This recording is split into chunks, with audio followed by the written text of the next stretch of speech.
Good morning, everyone. In this video, we'll be talking about activity models. We'll be looking at activity diagrams, executable activity diagrams, and I will also discuss about the guidelines for activity models.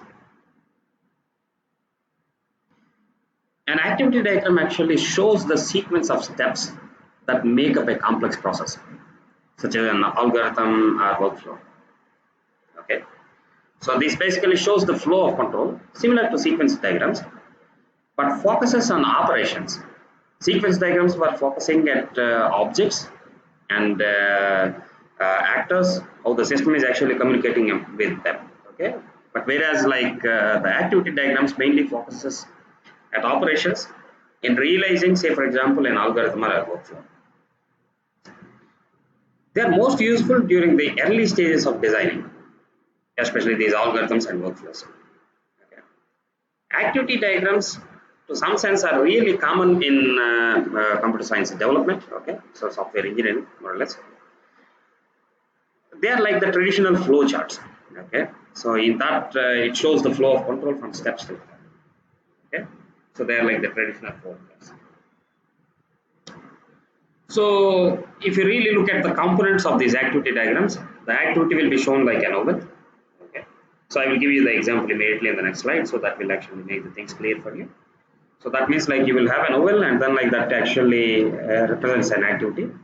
Then there are these triggers, which actually path exiting an activity.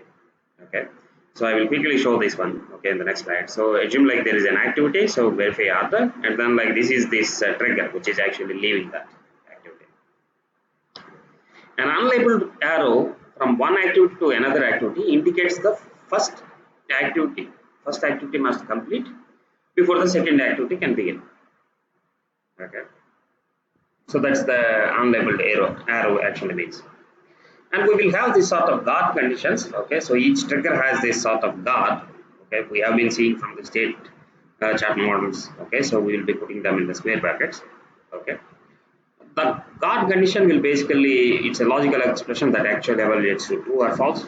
Okay, whichever is the true will be the path for us. Okay, that is the path taken by this sort of activity diagram. So if there are more than one successor for an activity, all the subsequent conditions are actually tested. Okay, so if one of them basically works, okay, so the activity diagram will take that path. Okay, if more than one path actually turns out to be true, then it's a little bit difficult. Most often like it is considered as an error, but then like in that sense, like even then like the activity diagram will take only one of the paths. That is called undeterministic behavior. In certain cases or algorithms or examples, like it may be workflows, it may be required. Okay, so where the algorithm actually depends on the randomness. Okay, but then like you have to verify them properly, because like if all of them fail, okay, so if all the triggers, okay, of all the guard conditions turn out to be false, the activity diagram cannot move, so it's an error. Okay, so basically if you are not clear, use an else condition as well to avoid the danger of no guard condition is actually satisfied. This we have seen with the state diagrams as well, similar sort of arguments. Now let us look at one of these activity diagrams for this stock trade processing. This is what has been, we have been looking in the past videos. So this is the activity diagram. This is the start of an activity diagram, and this is the end. Okay, so the both side. So for this sort of stock trade processing, you will first go with this sort of verify order. Okay, so verify order activity. After that, this trigger is happening. Okay, so you will basically move to the execute order, and then like you come to a guard condition. Okay, so guard condition, there are multiple paths are possible. So you have this diamond, which actually takes like, you will be taking one of the paths. So if it is a success, okay, if it is a failure, okay, execute order. If it is a failure, then you will be basically sending the information, send failure notice. Okay, and then like you will be closing the order, and then like you will basically end the activity. Like, okay, this is one path. If it is a success, then we will be taking this route. But then see, here is an interesting situation. Okay, Unlike the traditional flow charts, activity diagrams can show both sequential and concurrent flow of control. This is a sequential flow. If it is a failure, we have seen like a sequential flow. But then like if there is a success, here is a fork. Okay, the fork actually splits this one into 3 concurrent flow of controls. So if the execute order is of this stock trade is actually a success, then you will be sending the confirmation that will be in one path. Then you have to debit an account. Okay, see this one. So eventually stock trade means like if the execution order has happened, that means like you assume like you are trying to buy a stock. If you are buying a stock, actually you are buying it from another customer. Okay, so that customer's account has to be debited. Okay, that's actually about settling the trade. Okay, but then like similarly like in your case like you have to, I mean like if you have bought that one you have to debit your account. Okay, so you have to take out the money and then like you have to settle the trade, which I have already explained. So basically like if you are buying, so somebody has to sell it, so both the things have to be traded. Okay, the trade has to be settled. Once that is done, so you will also come to this join. Okay, merge, fork and merge. Okay, so then basically like in another concurrent flow, like you also have to update online portfolio. So basically like all these 3 concurrent flows have to happen. In which order they happen, you don't care. Whether sending the confirmation happens first or like update online portfolio happens first, it will not matter. But of course like this sequence has to happen in the same lines. Okay, so debit account, first you have to debit the account, then you have to settle the trade. Once all these things happen and then like you actually merge, so by the time like you come to the merge, all these concurrent flow of controls should finish. So it doesn't mean like send the confirmation is finished, like you basically come to the closed order. You cannot. Okay, so all these control flows have to finish. Okay, that's about the concurrent flow of control. Okay, so this is the example about that one, and once that is done, the close order is closed, and you basically close it. That's about the activity diagram for stock trade processing. We have seen this activity diagram. Okay, but then in this activity diagram, execute order is not as simple activity as it really looks. It has its own lot of other activities which are really involved in that. Okay, so an activity may be decomposed into finer activities. Okay, so and you may either put all this activity diagram, you can insert it there at that particular activity, or like you can have another activity diagram for that particular activity. We have seen similar things even with this state diagrams as well. Okay, so let's look at this execute order. Execute order also like it starts here. It has several ending conditions. So the activity diagram can end in any of the conditions, any of these places. So basically like once you have an order, okay, you want to execute an order, you will be checking whether it is a market order. If it is a market order, then you are trying to sell or buy.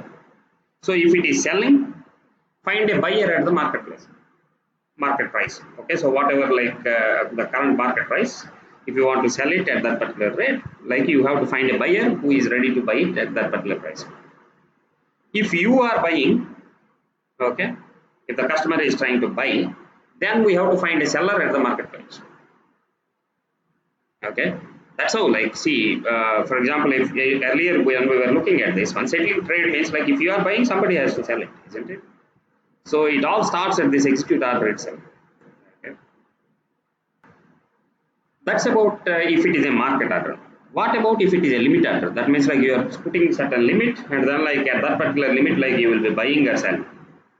Okay, so basically we will be checking. Okay, so if it is a limit order, then you will be actually coming to this whether price is not available. If the amount, if it is price is available, we will be doing something. If it is not available, then if the order is still active, you will come back and you will be checking for whether price is available or not. Okay, eventually if timeout happens, then this activity diagram will end here.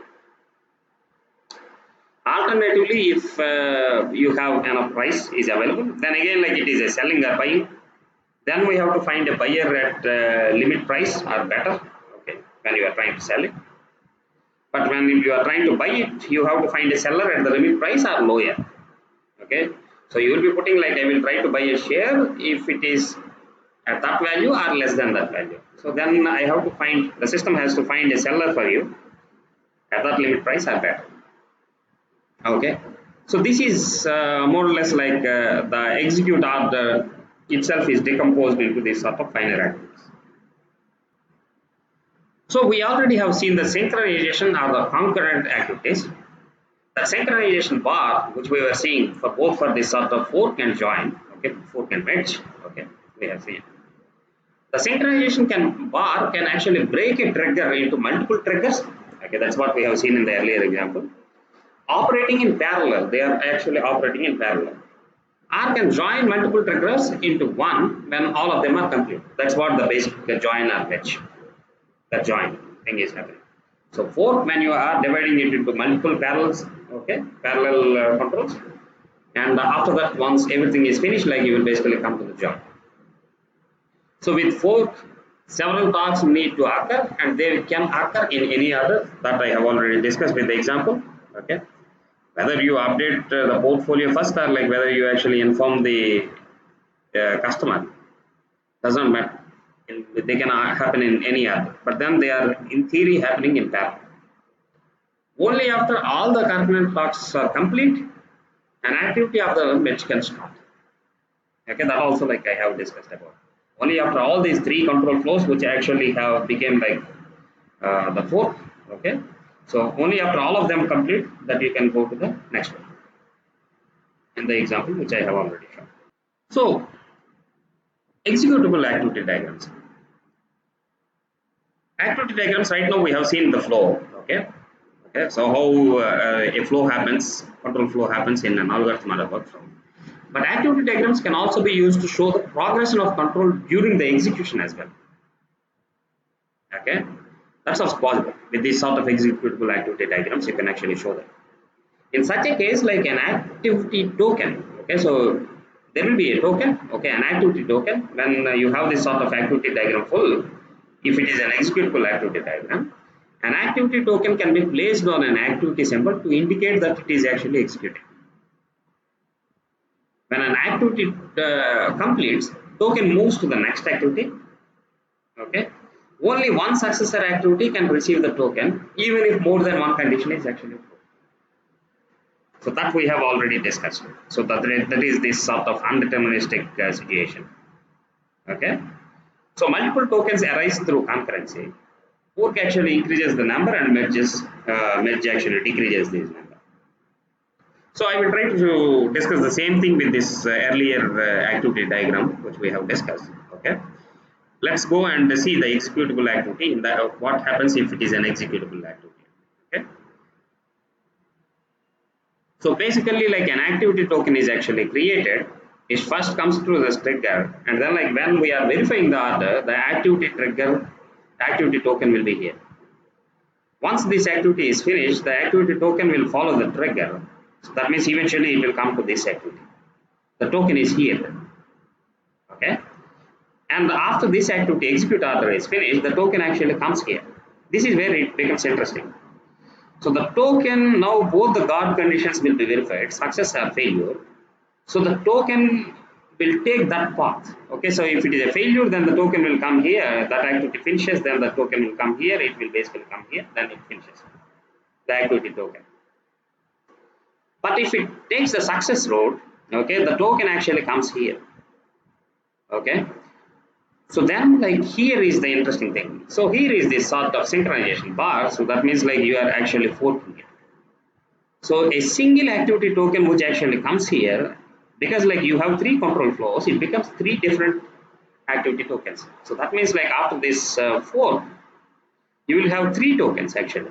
Originally you had one token up to here, and three tokens will come. And then like this in this sort of activity diagram, executable activity diagram. Okay, so the token, one token can be here in this activity, and one token can be here in the settle trade, and another token can be here at this sort of update online portfolio. So that first token has actually come here, debited account, and then like it has come to the settle trade. It can happen. So once this task is finished, the token basically will come here. Since you have only one token, whereas it is actually expecting with this sort of fork, okay, you had three control sequences. So one activity token became like three activity tokens. So at this merge, like it will actually try to look for three tokens until and unless like it receives these three tokens, three activity tokens, it will not move to the next activity. So assume like if this task is finished and this control sequence also finished, that token actually comes here, this token comes here, this token comes here. When all the three tokens are here, then the three tokens are merged, and then like again you will have a single token here in this trigger. Then you will come to the close order, okay, so that the token will be here, okay, activity token will be here, okay, and then like once it is finished, okay, so it will basically come here, so that means like the activity is finished. This actually shows during the execution you can actually observe the control flow where the current situation, I mean like in terms of an activity, like where it is, okay, where the control is, okay. That's an advantage by going with this sort of executable activity diagrams. Hope that's clear. So now coming to the guidelines for activity models, okay. Don't misuse activity diagrams. They are actually intended to elaborate use cases and sequence models so that developers can actually study these algorithms or workflows. However, they should not be used as an excuse to develop software via flowcharts. Okay, so that actually completely, okay, so makes us lose. The original idea of object-oriented design is like follow all these diagrams. Okay, if you just put a flow chart and then like you basically implement all the software. Okay, that goes to the traditional sort of software development, which will not really benefit from this sort of object-oriented design. Okay, that's about the sort of activity diagram. And activities on diagram should be at a consistent level of detail. Okay. So earlier we have seen the diagram like the execute order. When we are really going into the details, so it is at really low level. So it is not a good idea to basically drag it and put it at this sort of high level first activity diagram. So activities on diagram should be at a consistent level of detail. Okay, so this is something like which we have been discussing for almost all the diagrams. Even use cases like it should be at a consistent level. Okay, it's not like one use case is basically taking care of the major activity of the system, another one is just trying to enter some numbers or something. Okay, so they should be at this sort of consistent level of details. Similarly, activities as well. Be very careful with these sort of branches and conditions. Okay, see that at least one condition is satisfied in branches. So I already have discussed this one. So sometimes like in undeterministic behavior, it's like you may need to have multiple paths where multiple conditions are satisfied. Okay, but even then like you will take one of the paths, and you also use this sort of else condition so that like there will be at least one path to take if all the guard conditions turn out to be false. Okay. Similarly, be careful with this sort of concurrent activities. Concurrent activities should be modeled properly. So once you have this sort of fork, so all these parallel controls, okay, should finish before you can actually match. Even if one of them gets stuck, your complete activity diagram itself gets stuck. And consider executable activity diagrams. Okay, so in certain cases, and they are very important, and then like when you really go through this sort of executable activity diagrams, you will really understand how the system is actually functioning. So regarding the references are concerned, again we are in chapter 7, object oriented modeling and design with UML. Okay, so Michael Blaha and James Van Thank you very much for your attention.